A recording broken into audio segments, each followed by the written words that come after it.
Hello friends, എല്ലാവർക്കും പുതിയ വീഡിയോയിലേക്ക് സ്വാഗതം. കൊടുങ്കാറ്റിനെ തടുക്കാനാകില്ല സാർ എന്നുറപ്പിച്ച് RCB പ്രവേശന മത്സരമായ ഇന്ന് 200-ന് മേളിൽ സ്കോർ ഉയർത്തിയ സൺറൈസേഴ്സ് ഹൈദരാബാദിനെ തൂത്തുവാരുകയാണ് ചെയ്തത്. വിരാട് കോഹ്ലിയുടെയും പടിക്കലിൻ്റെയും മിന്നും പെർഫോമൻസാണ് RCBക്ക് ഇന്ന് മിന്നും വിജയം കാഴ്ചവെച്ചത്.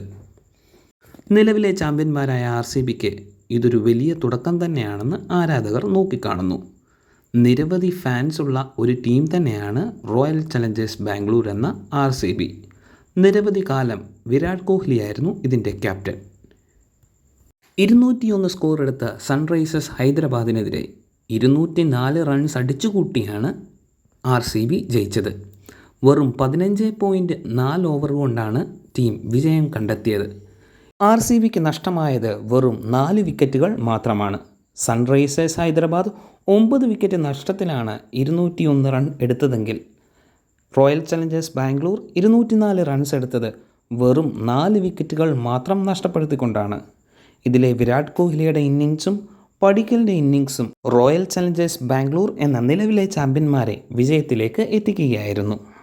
വിരാട് കോഹ്ലിയുടെ ഫോമും സ്വാഗും IPL മത്സരം കാണുന്ന എല്ലാ ആരാധകരെയും ഇന്ന് ആവേശത്തിൻ്റെ മുൾമുനയിൽ തന്നെയാണ് നിർത്തിയത്.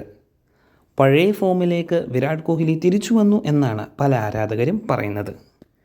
നിങ്ങളുടെ അഭിപ്രായം കമൻറ്റുകളായി അറിയിക്കുക. ഇത്തവണത്തെ IPLൽ ആരായിരിക്കും കപ്പ് നേടുക? നിലവിലെ ചാമ്പ്യന്മാരായ RCB ആയിരിക്കുമോ? അതോ സഞ്ജു സാംസൺ ജോയിൻ ചെയ്ത നമ്മുടെ ചെന്നൈ ആണോ?